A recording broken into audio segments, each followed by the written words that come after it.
여러분 지도자가 중요합니까? 중요하지 않습니까? 네, 중요합니다. 어떤 지도자를 만나느냐에 따라서 그 조직이나 공동체는 많이 바뀌어요. 아직 그때를 경험하지 못한 분도 있지만 2002년도 월드컵 때 우리나라가 4강에 올라갈 수 있었죠. 그 힘이 뭔지 아세요? 선수들이 실력이 좋아서겠죠 라고 얘기를 할 수 있죠. 당연히 실력 좋아야죠. 실력 없으면 어떻게 4강을 갑니까? 그런데 그때 당시 많은 사람들이 그렇게 보지 않았어요. 2002 월드컵 때 우리나라가 4강을 올라갈 수 있었던 가장 큰 요인은 뭡니까? 네, 감독이에요. 감독 이름이 뭡니까? 히딩크. 이 히딩크 감독이 처음부터 잘했느냐, 우리나라 사람들 마음에 들었느냐, 그렇지 않았어요. 별명이 5대0이었어요. 그러니까 본선 올라가기 전에 예선 경기, 이렇게 친선 경기 하면 막 5대0으로 깨지는 거죠. 그래서 욕을 엄청 많이 먹었습니다. 그런데도 이 히딩크 감독이 굴하지 않고 자기 방법대로 계속해서 훈련을 한 거죠. 그러더니 마침내 본선에 올라가니까 정말 기적을 연출하기 시작한 겁니다. 정말 대단했습니다. 아마 그 시대 때 어렸던 분들 잘 모르겠지만 이제 저는 청년이었기 때문에 우리나라 굉장히 유명한 학술기관에서 그 히딩크의 리더십을 분석한 논문까지 제출할 정도였어요. 그 정도로 대단했어요. 그래서 히딩크를 대통령 삼자. 그래서 히딩구 이렇게 해서 한국 이름을 주고 막 그런 열풍이 일어날 정도예요. 이거 저만 느낀 게 아닐 거예요. 그때 당시 그때 있었던 분들은 아마 좀 그걸 아실 거예요. 그러니까 온 국민에게 지도자의 힘이 무엇인가를 정말 각인시켰던 그런 사람이죠. 이러나 저러나 어쨌든 지금 우리나라가 최고 통치자라고 하시는 우리 대통령 때문에 극심한 혼란을 겪고 있습니다. 비상계엄을 선포했기 때문인데 정말 아까 우리 유 집사님도 기도하셨지만 나라가 벌집을 쑤셔놓은 것 같아요. 들끓어요. 그리고 이 일에 대해서 부정적으로 보시는 분들이 어쨌든 현재로서는 굉장히 많습니다. 되게 많아요. 근데 놀라운 것은 한편으로는 여전히 지지하시는 분들도 만만치 않습니다. 수는 적을지 모르겠는데 제가 보니까 확실히 그 박근혜 대통령 때는 또 많이 상황이 좀 다른 느낌인 것 같아요. 그 한쪽에서는 아주 나쁜 지도자다라고 정말로 또 욕을 하고 다른 한쪽에서는 아니다, 오히려 용기 있는 지도자다라고 칭찬을 하고 있어요. 그야말로 편가르기가 아주 선명해졌죠. 그런데 여러분 이런 것들은 지금 현재 대통령에게만 해당되지 않습니다. 저 정도 연배 되시는 분들, 제 위에 분들 다 보시면 역대 우리나라 모든 대통령에게 다 해당돼요. 다 편가르기가 있었죠. 그 어떤 분이 대통령을 하셨든 다 그 누군가 어떤 무리들은 그 대통령을 지지했고 또 어떤 무리들은 그 대통령을 칭찬했습니다. 또 싫어했거나 지지했거나 또 하여튼 딱 나눴어요. 앞으로 그러면 다음에 대통령 되시는 분들은 괜찮겠느냐? 저는 그렇게 보지 않아요. 누가 되든 지지하는 자와 또 반대하는 자들이 계속 있을 겁니다. 이거 우리나라만 그럴까요? 아닙니다. 전 세계 모든 지도자들에게 똑같은 현상이 일어날 거예요.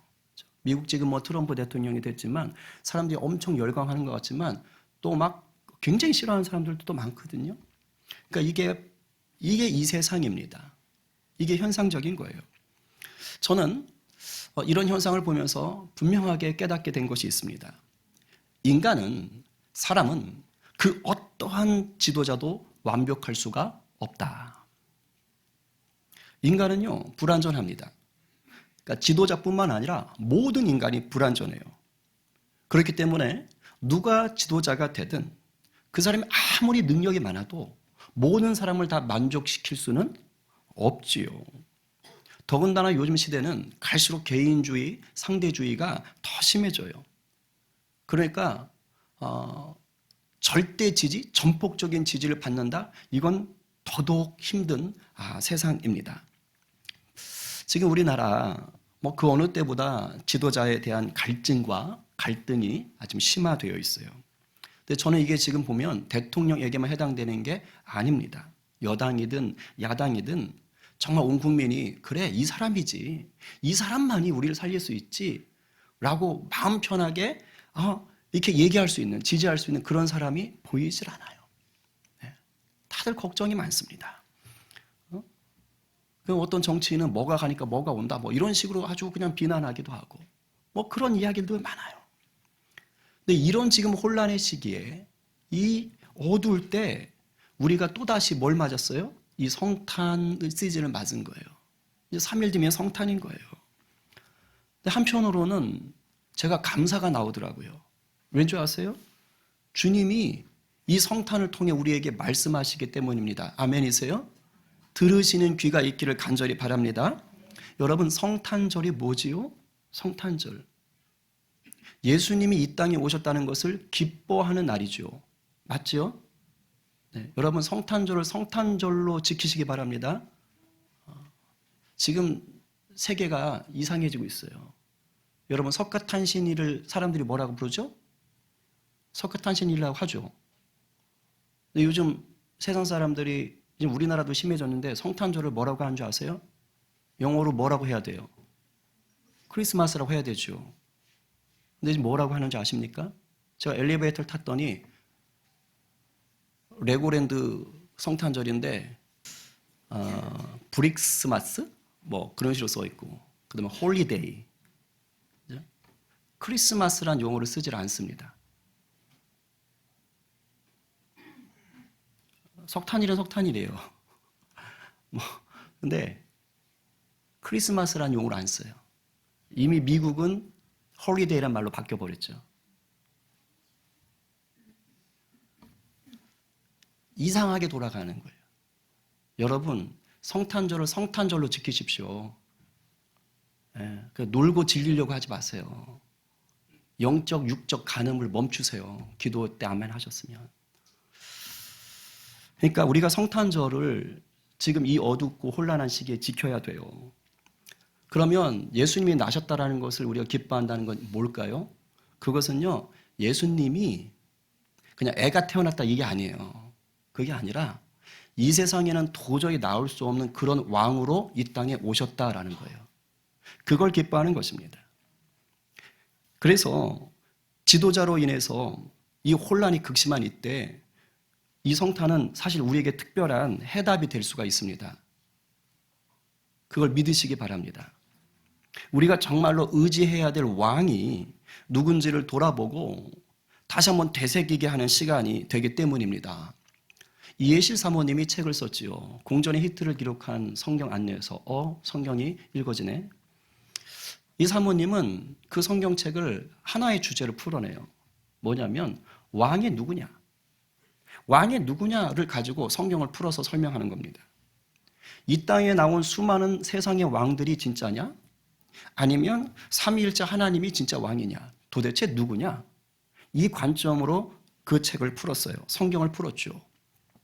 여러분 성경을 펼쳐보면 대표적인 이 땅의 왕들이 등장합니다.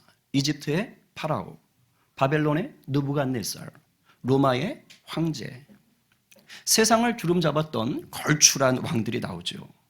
지금의 대통령이라든가 무슨 총리 비교할 것도 안 됩니다. 이 시대 이 왕들은요 절대 권력을 누렸던 왕들이에요. 그들의 말은 곧 법이 되었습니다. 그들은 심지어 신으로 추앙을 받기까지 했습니다. 그런데 성경을 펼쳐보면 이런 왕들이, 세상의 왕들이 이스라엘 백성들을 핍박합니다. 이스라엘은 그냥 평범한 나라가 아닙니다. 하나님이 샘플로 선택한 하나님 나라의 백성의 샘플이에요. 하나님은 이스라엘이라는 나라를 통해서 하나님이 통치하시는 나라가 어떠해야 되는가, 하나님이 통치하신 나라는 이 땅에 어떻게 세워져야 되는가를 보여주고 싶으셨습니다. 그래서 세상에 걸출한 왕들이 이스라엘을 핍박할 때조차도 하나님은 구원하셨고 건져주셨어요. 때를 따라 도와주셨어요.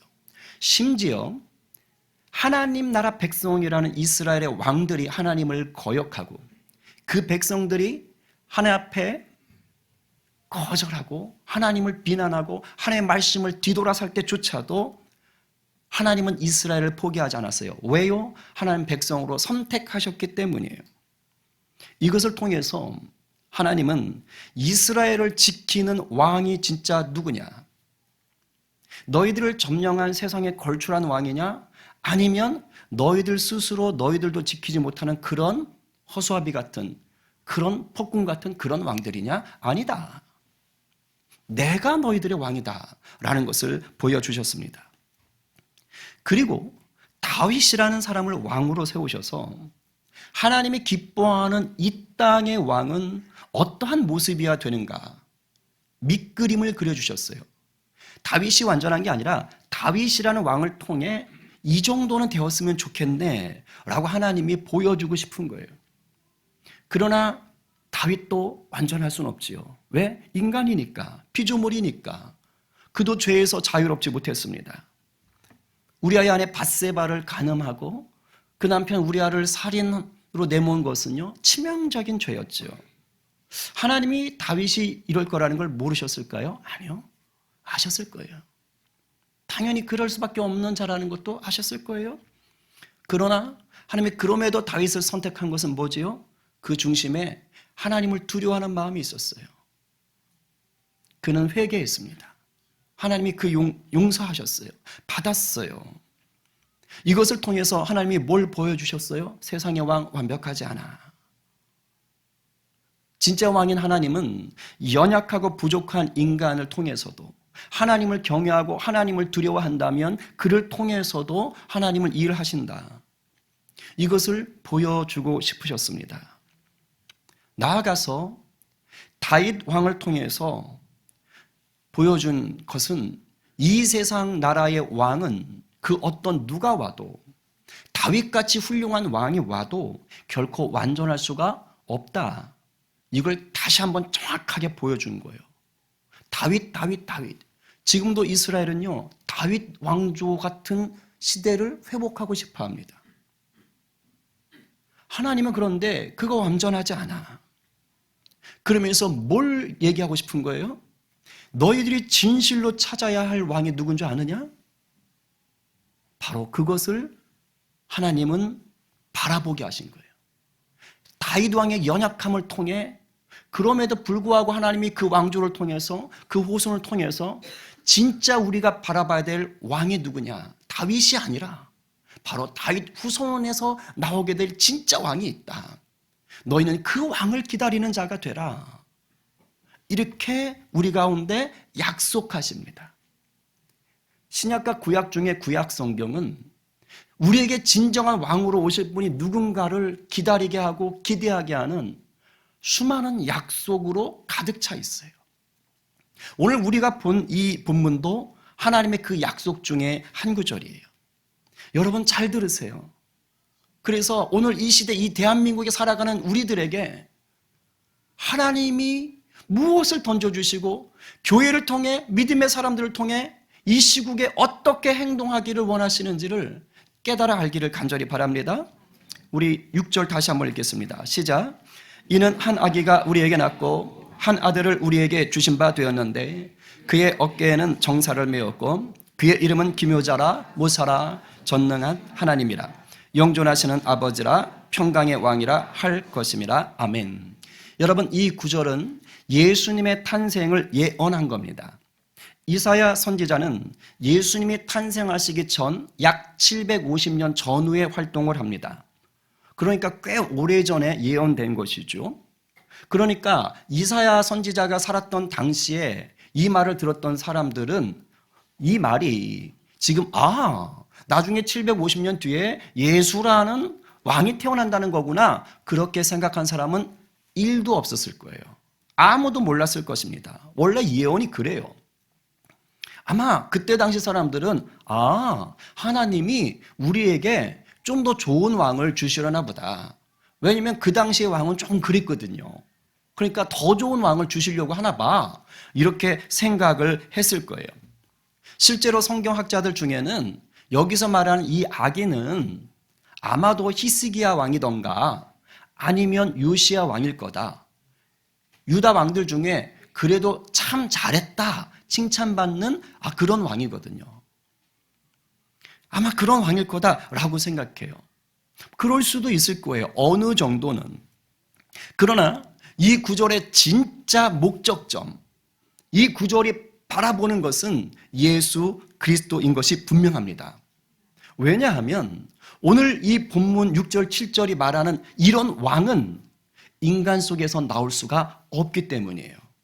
그 어떠한 인간도 이러한 오늘 본문이 말하는 이런 능력과 자질을 갖출 수가 없기 때문입니다. 자, 그럼 한번 살펴보죠. 어떤 왕을 주신다고 하셨을까요?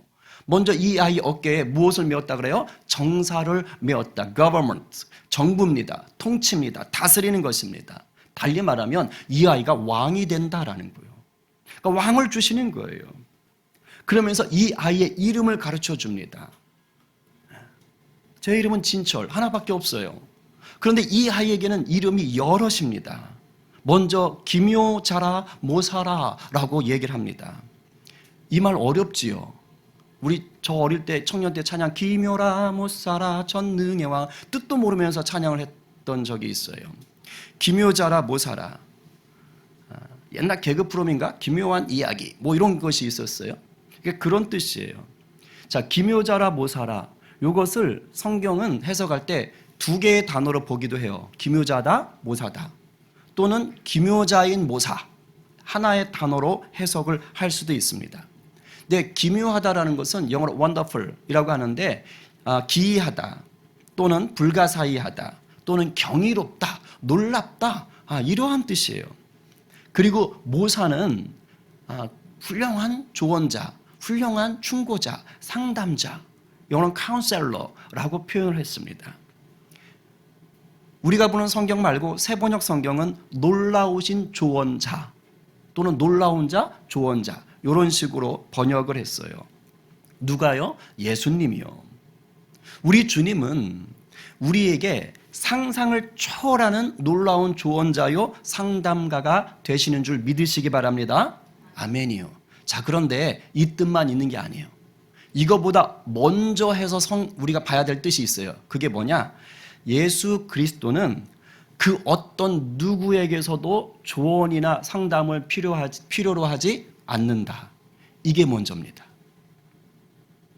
예수님은 그 어떤 다른 사람들에게 조언을 들을 필요, 상담을 들을 필요가 없는 완전한 분이시다라는 거예요.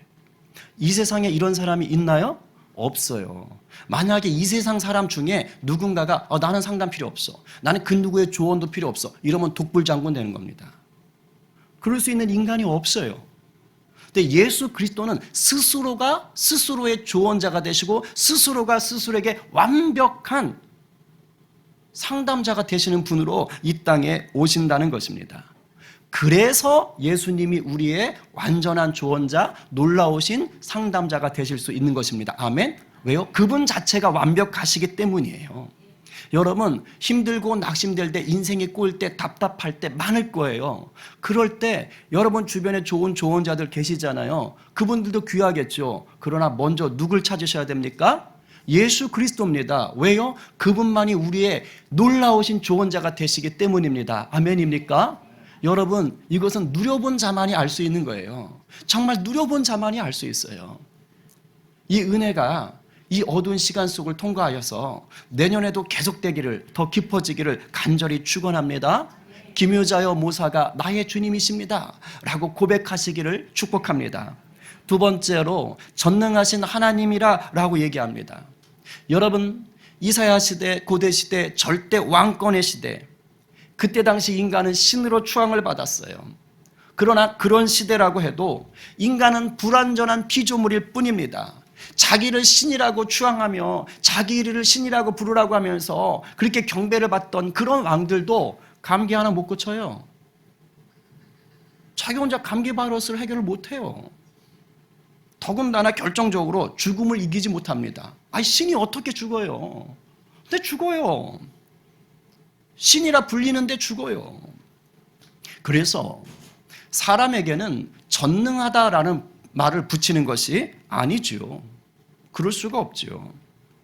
그런데 누구는 사람의 몸으로 오신 예수님만은 예외다라고 말하는 것이에요. 예수님의 존재는요, 이미 이 땅에 오시기 전부터 계셨어요. 무엇으로? 말씀으로 존재하셨어요. 하나님의 태초에 천지를 창조하실 때 말씀으로 하시죠. 그 말씀으로 함께 계셨습니다.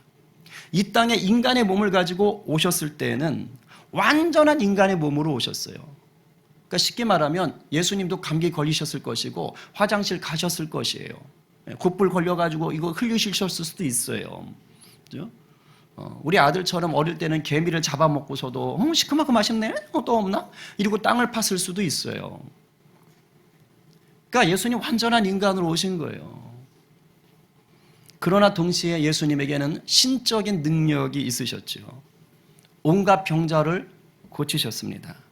귀신 내쫓으셨습니다. 죽은 자도 살렸습니다. 거센 바람과 바다, 파도 잠잠하게 하셨습니다. 물 위를 걸으셨습니다. 떡 5조각 물고기 2마리로 최소 10,000명 이상의 사람들을 배불리 먹이셨습니다. 무엇보다 그 자신이 죽으셨다가 스스로 다시 살아나셨어요. 여러분, 신이라고 불렸던 모든 절대 권력들은 다 죽어서 그냥 흙으로 돌아갔어요. 흙이 되었어요. 오직 전능하신 하나님, 그분이 인간의 몸을 입고 오신 예수 그리스도만이 영원한 부활의 몸으로 다시 사셨어요. 여러분, 아무리 대단한 세상의 권력도 한때 한철입니다. 그렇지요? 한때 한철이에요. 세상 권력은 그래요. 성도는 그런 권력에 목숨 거는 자들이 되어서 안 돼요. 그걸 그냥 인정하셔야 돼요. 그리고 성도는 영원한 권세 아래 순종하는 자로 사셔야 됩니다. 예수님 안에서 전능하신 하나님의 능력과 사랑을 누리는 인생 되시기를 간절히 축원합니다. 아멘이에요. 그 다음 뭐라고 이름을 붙였냐? 영존하시는 아버지다. 이게 갈수록 태산이에요. 전능하신 하나님이라는데 애한테 아버지라고 좀 해요. 영원히 살아있는 아버지라는 거예요. 왜 그러느냐? 이사야 당시에 고대시대 이 왕들은요, 아버지라 불렸어요. 아버지라. 하긴 지금도 저 북쪽 땅은 수령이 아버지예요. 그렇게 부르고 있어요. 지금도 그래요. 지금도. 그러나 인간이 아무리 대단한 왕의 자리에 있어도 아버지라 불릴 수는 있어도 영원한 아버지가 될 수는 없죠. 그러나 예수 그리스도는 그렇지 않다는 거예요. 그분은 죽으시고 부활하셨다는 거예요. 지금도 성부, 성자, 성령으로 일하고 계십니다. 아멘? 아멘이에요. 그래서 우리에게 여전히 아버지 같은 분이에요. 근데 때로는 육신의 아버지도 그렇고 왕을 아버지라 부를 때 그 왕도 그렇고 아주 못된 아버지가 있어요. 폭군 아버지가 있을 수 있어요. 그렇죠? 근데 우리 주님은 그렇지 않다는 거예요. 우리 주님은 한없이 자비로우신 분이에요. 그 다윗 보세요. 죄로 따지면 사울왕은 될 것도 아닙니다. 다윗은 엄청난 죄를 지은 인간이에요. 그 살인의 간음에 그냥 근데도 하나님이 그 회개를 받으시는 거 보세요. 그 왕으로 쓰시는 거 보세요. 그러니까 하나님은 정말 자비가 많으신 아버지 같은 분이에요. 그 하나님이 인간의 몸으로 오신 게 예수님이고, 바라기는 저와 여러분이 우리 예수님을 왕으로 섬기며 그 영원한 자비를 베푸시는 그 아버지 같은 주님 품 안에 거하기를 간절히 축원합니다. 인생 살다 보면 정말 따뜻한 아버지 품이 그리워질 때가 있잖아요. 근데 이 땅에서는 그걸 누리지 못할 수 있단 말이죠. 근데 주님 앞에 나오면 그러한 누림이 있을 줄로 믿고 더 풍성히 누리는 이 성탄 시즌 되시기를 바랍니다. 성탄을 성탄으로 누리세요. 끝으로 예수님의 이름을 평강의 왕이라고 부릅니다. 여러분, 여기서 평강을 히브리어로 뭐라 그러죠?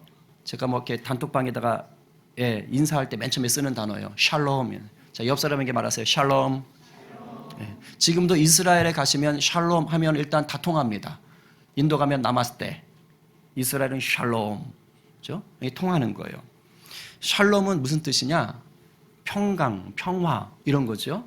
근데 이건 그냥 전쟁이 없는 상태, 이걸 얘기하는 게 아니라, 또는 마음에 걱정 근심이 없는 상태, 단순히 이런 게 아니라 우리 하나님이 우리에게 주시려는 정말 좋은 것들, 아름다운 것들을 누리는 상태를 말합니다. 그러니까 굉장히 좋은 거예요, 샬롬이.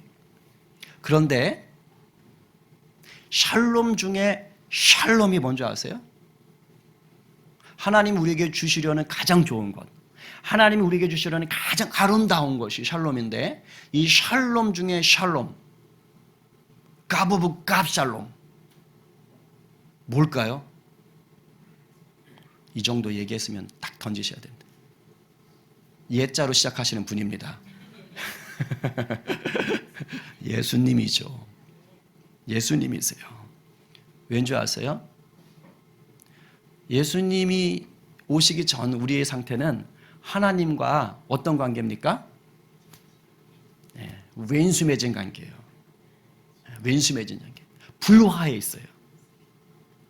그러니까 하나님이 좋은 곳을 주고 싶어도 꼭 실업병에 걸린 애기들처럼 싫어 이러고 살았단 말이에요.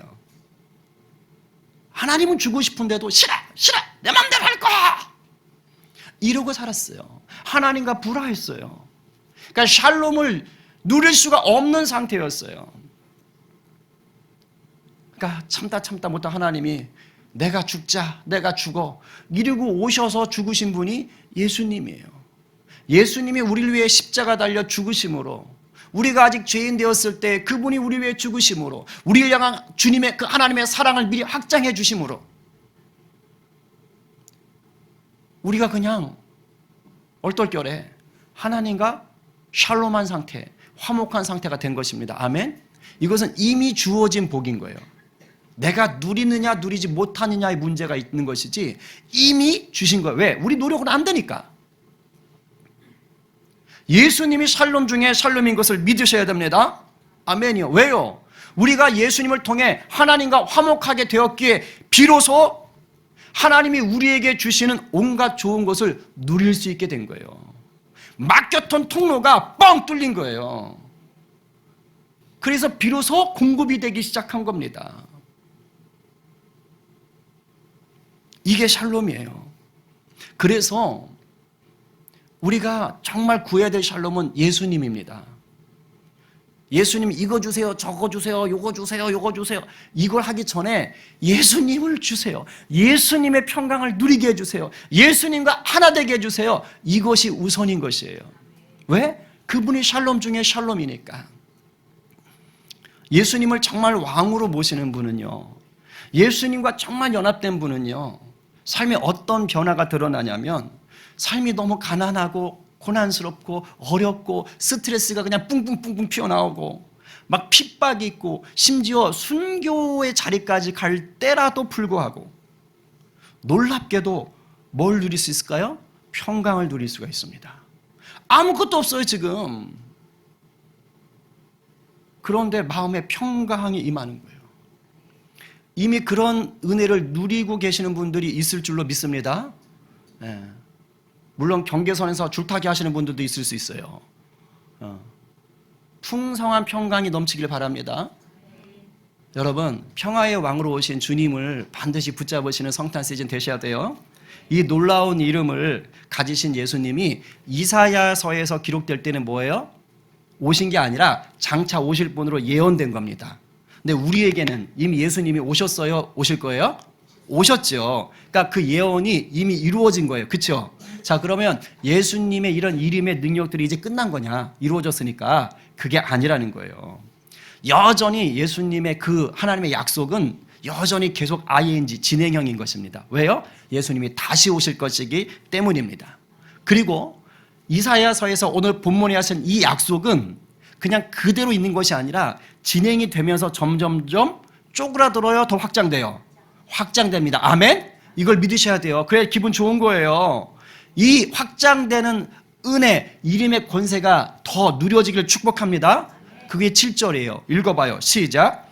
그 정사와 평강의 더함이 무궁하며 또 다윗의 왕자와 그의 나라에 군림하여 그 나라를 굳게 세우고 지금 이후로 영원히 정의와 공의로 그것을 보존하실 것이라. 만군의 여호와의 열심히 이를 이루리라. 아멘. 7절 상반절에 보니까 그 정사와 평강의 더함이 무궁하대요. 무궁이 뭡니까? 무궁화 꽃이 아니죠. 뭐예요? 영원하다고요. 그분의 통치가, 그분의 통치를 통해 임하는 샬롬이 무궁하다라는 거예요. 그리고 7절의 중간에 뭐라 그래요? 그 나라를 굳게 세우고 지금 이후로 영원히 정의와 공의로 그것을 뭐 한다고요? 보존하신대요. 예수님이 다스리는 나라가 지금 이후로 영원히 정의와 공의가 보존된다는 거예요. 이 정의와 공의가 영원히 우리와 함께 한다는 거예요. 그래서 우리 가운데 평화, 샬롬이 임한다는 거예요. 여러분, 여기서 말하는 이 정의와 공의는 우리가 생각하는 이 땅의 정의와 공의가 아닙니다.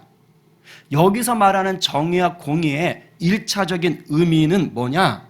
죄에 대한 정의와 공의예요. 이걸 분명히 아셔야 돼요. 이걸 잘못 알면, 이거를 자기 수준에서 해석해버리면 이게 또 충돌이 일어나요. 1차적 의미의 정의, 공의는 죄에 대해서 정의와 공의를 행하신다. 달리 말하면 하나님을 거역하고 떠난 자들에겐 정확하게 심판하신다는 거예요. 그 죄를 물으신다는 거예요. 이게 진짜 중요한 거예요. 이걸 놓치시면 안 돼요.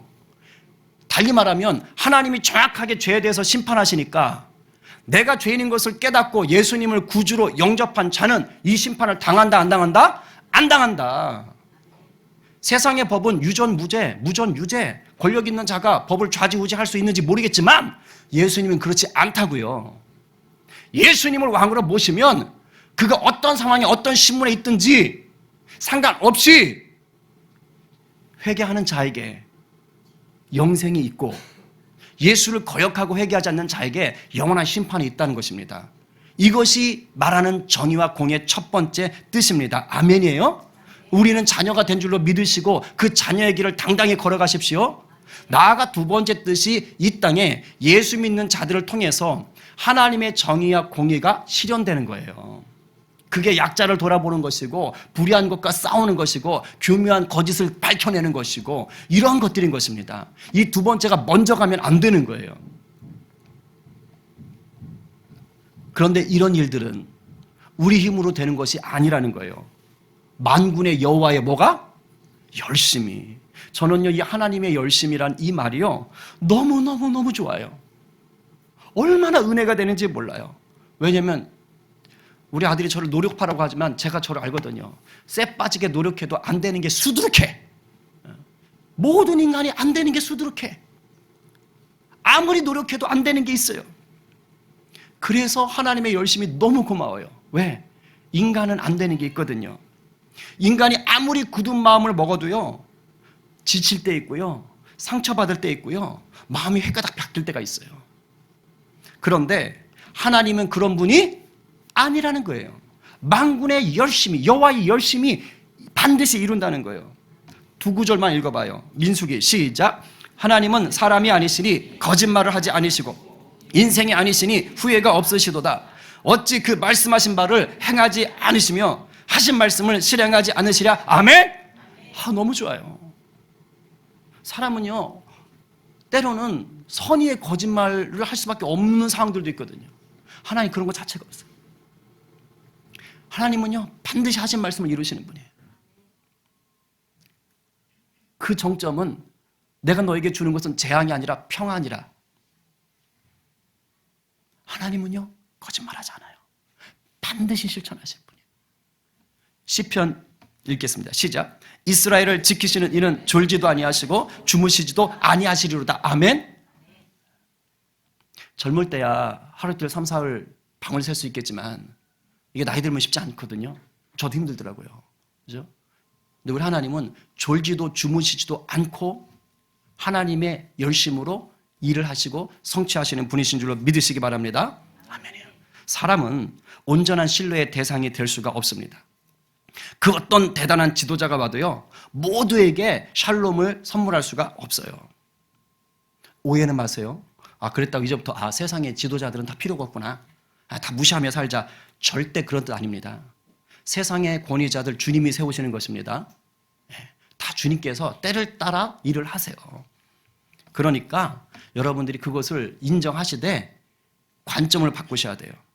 세상의 권위자보다 더 큰 왕이신 주님을 더 신뢰하시길 바랍니다. 그리고 주님의 말씀을 기준으로 세상을 보시라는 거예요. 때로는 세상 지도자들 보면 못마땅할 때 있어요. 도저히 받아들이기 힘든 행동을 여러분 기준에서 할 때도 있어요. 어떤 경우엔 이건 아니죠! 라고 하면서 들고 일어나야 될 때도 있을 겁니다. 그런데 부탁이 있습니다. 우리의 이러한 판단과 기준이 나의 감정이나 또는 내 세상의 유익을 따른 것이 되지 않았으면 좋겠어요. 성도는 그래야 돼요. 성도의 판단 기준은, 행동 기준은 말씀이에요. 예수님을 왕으로 삶은 자들에게는 그 법이 말씀입니다. 기도하시면서 성령의 감동으로 기록된 말씀을 기준으로 판단하시고 행동하시는 그러한 성도가 되기를 바랍니다. 나라가 어수선하고 세상이 혼란스러울수록 영원히 확장되고 있는 주님의 나라를 보는 눈이 열려 있어야 되는 거예요. 여러분, 당장 내 눈앞이 캄캄하고 어두운 밤이라고 해서요, 낙심하지 마세요. 그 순간에도 지구 반대편은 빛으로 충만합니다. 여러분, 터널이 깜깜하다고 낙심하지 마세요. 그 터널 벗어나면 빛이 환하게 있어요.